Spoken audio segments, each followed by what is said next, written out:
வணக்கம் நண்பர்களே. 2 நாளைக்கு முன்னாடி CDS chief of defence staff Bipin Rawat அவர்கள் ஒரு அனௌன்ஸ்மெண்ட் பண்ணியிருந்தார். என்னென்னா, கொரோனா வாரியர்ஸ் இவங்களை மரியாதை செலுத்துறதுக்காகவும் இவங்களை நன்றி செலுத்துறதுக்காகவும் ஒரு ஃப்ளை பாஸ்ட் ஒன்று கண்டக்ட் பண்ணுவோன்னு சொல்லியிருந்தார்.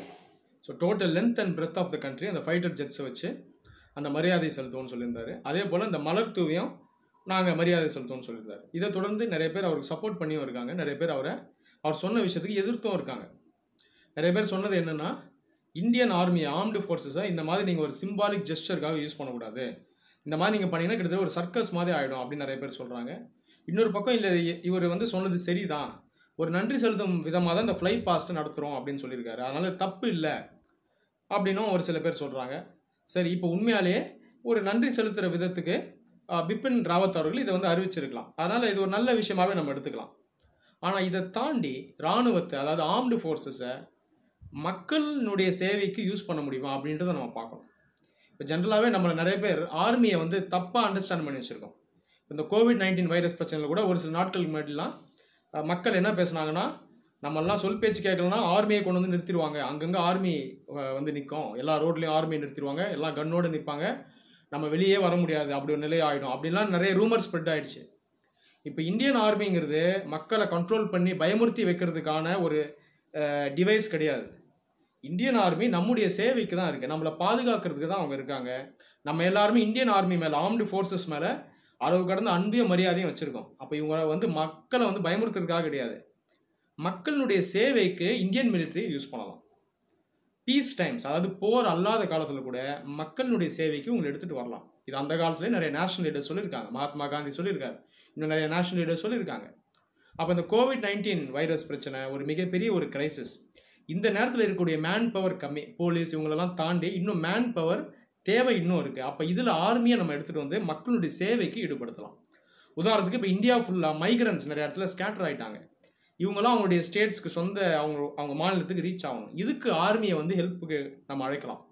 உதாரணத்துக்கு ஆர்மியோட ஹெலிகாப்டர்ஸையும் ஏர்கிராஃப்டையும் நம்ம யூஸ் பண்ணலாம். இந்த மாதிரி ஆர்மியை இந்த கோவிட்-19 வைரஸ் பிரச்சனை, இந்த அவசர காலத்தில் இந்த கிரைசிஸ்க்கு நம்ம யூஸ் பண்ண முடியுமா அப்படின்ற யோசனை நம்ம கொஞ்சம் வளர்த்துக்கிட்டோம்னா நல்லாயிருக்கும். அதே போல் இதை தாண்டி ஒரு மிகப்பெரிய விஷயம் என்னென்னா, காஷ்மீர் விவகாரம். காஷ்மீர் விவகாரம் நம்ம எல்லாருக்குமே தெரியும்.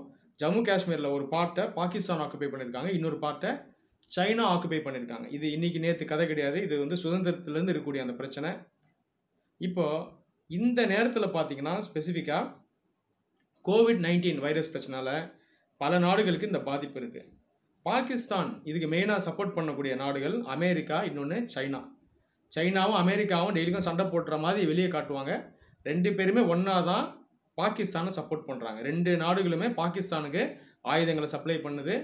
பாகிஸ்தானை சொல்லப்போனால் ஒரு ப்ராக்சியாக சவுத் ஏஷியாவில் மெயின்டைன் பண்ணுறது இந்த 2 நாடுகள். சொல்லப்போனால் இந்த ஜம்மு காஷ்மீர் விவகாரம் இந்த காலம் வரைக்கும் இழுத்துட்டு போகிறதுக்கு மெயின் காரணம் சைனாவும் அமெரிக்காவும்.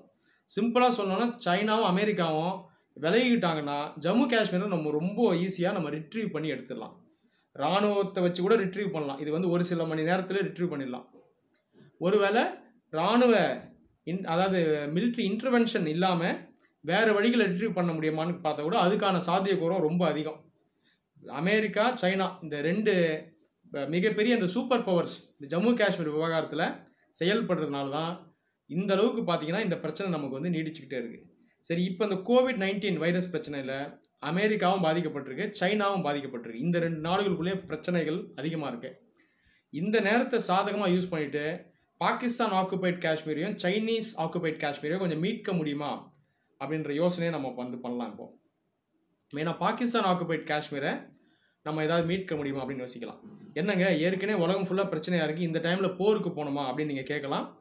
போருக்கு போக வேண்டிய அவசியம் கிடையாது. நம்ம போருக்கு போனோம்னா கண்டிப்பாக மற்ற நாடுகள்கிட்டேருந்து நமக்கு அந்த பேக்லாஷ் இருக்கும், நம்மளை யாரும் சப்போர்ட் பண்ண மாட்டாங்க. போருக்கு டைரெக்டாக போகல அப்படின்னாலும் நம்ம பாகிஸ்தான் ஆக்குபைட் காஷ்மீருக்குள்ளே ஓரளவு உள்ளே போய் நம்மளுடைய ஆர்ம்டு ஃபோர்ஸை கொஞ்சம் ஸ்டேஷன் பண்ண முடியுமா அப்படின்னு நம்ம பார்க்கலாம். ஏன்னா அதை நம்ம ட்ரை பண்ணோம்னா நமக்கு அந்த பாகிஸ்தான் ஆக்குபைட் காஷ்மீரை ஃப்யூச்சரில் மீட் எடுக்கிறதுக்கான வாய்ப்பு கொஞ்சம் அதிகமாக இருக்கும். நான் சொன்னது போல் சைனா, அமெரிக்கா 2 நாடுகளும் இப்போ இந்த வைரஸ் பிரச்சனையில் ரொம்ப பிஸியாக இருக்காங்க. ஸோ இப்போ பாகிஸ்தானுக்கு அவங்களால அந்தளவுக்கு ஹெல்ப் பண்ண முடியாது. இதை நம்ம சாதகமாக நம்ம எடுத்துக்கணும். அதே நேரத்தில் இப்போ இந்த பாகிஸ்தான் ஆக்குபைட் காஷ்மீர் வழியாக தான் சைனாவும் பாகிஸ்தான் ஒன்றா சேர்ந்து ஒரு காரிடார் பில்டு பண்ணுறாங்க, economic corridor. China Pakistan economic corridor சைனாவில் ஆரம்பித்து POK பாகிஸ்தான் ஆக்குபைட் காஷ்மீர் வழியாக தான் அது பாகிஸ்தான் வரைக்கும் போகுது. இப்போ இது அவங்க பில்டு பண்ணி முடிச்சிட்டாங்கன்னா நமக்கு இப்போ நம்ம பாகிஸ்தான் ஆக்குபைட் காஷ்மீர் மேலே வைக்கக்கூடிய கிளைம்ஸும் பார்த்தீங்கன்னா அந்தளவுக்கு ஃப்யூச்சரில் நம்மளால் வைக்க முடியாது. பாகிஸ்தான் ஆக்குபைட் காஷ்மீர் மேலே பாகிஸ்தான் வைக்கக்கூடிய அந்த லெஜிட்டிமேட்சி கிளைம் பார்த்தீங்கன்னா நாளைக்கு அதிகமாகிடும். காரணம் என்னென்னா இது ஒரு எக்கனாமிக் காரிடார். பாகிஸ்தான் சைனா 2 நாடுகளை தாண்டி பல நாடுகள் இங்கே இன்வெஸ்ட்மெண்ட்டை கொண்டு வந்துருவாங்க. நிறைய ஸ்பெஷல் எக்கனாமிக் ஜோன் வந்துடும், எனர்ஜி ப்ராஜெக்ட்ஸ் வந்துடும், நிறைய ரயில்வே ஜோன்ஸ் வந்துடும். இப்போ என்ன பண்ணுவாங்கன்னா வெளிநாடுகள்லாம் அங்கே இன்வெஸ்ட்மெண்ட் எடுத்துகிட்டு வந்துருவாங்க. இது வந்து உலக அரசியலாக நாளைக்கு மாறிடும். நாளைக்கு இந்தியா பாகிஸ்தான் 2 நாடுகளுக்கும் உள்ள இருக்க பேச்சுவார்த்தை அப்படிங்கிறத தாண்டி உலக நாடுகள் பாகிஸ்தானுக்கு சப்போர்ட் பண்ணக்கூடிய அந்த நிலை நாளைக்கு வரலாம். அப்போ இது ஒரு சாதகமான ஒரு நிலை. பாகிஸ்தான் ஆக்குபைட் காஷ்மீருக்குள்ளே நம்மளுடைய கிளைம்ஸை இன்னும் ஸ்ட்ரெங்தன் பண்ணுறதுக்கு எந்த மாதிரி நடவடிக்கைகளை எடுக்கலாம் அப்படின்றத இந்தியன் ஆர்ம் ஃபோர்ஸஸ் இந்த நேரத்தில் கொஞ்சம் யோசிக்கலாம். நான் சொன்னது போல் டைரெக்டாக வார்க்கு நம்ம போக வேணும் அப்படின்னு அவசியம் கிடையாது. நான் சொன்னது போல் ஸ்ட்ராட்டஜிக்காக ஏதாவது இன்டர்ஃபியர் பண்ண முடியுமான்னு நம்ம பார்க்கலாம். ஸோ இதை ஜெனரல் பிபின் ராவத் அவர்கள் யோசிப்பார் அப்படின்னு நான் வந்து நம்புகிறேன். நன்றி.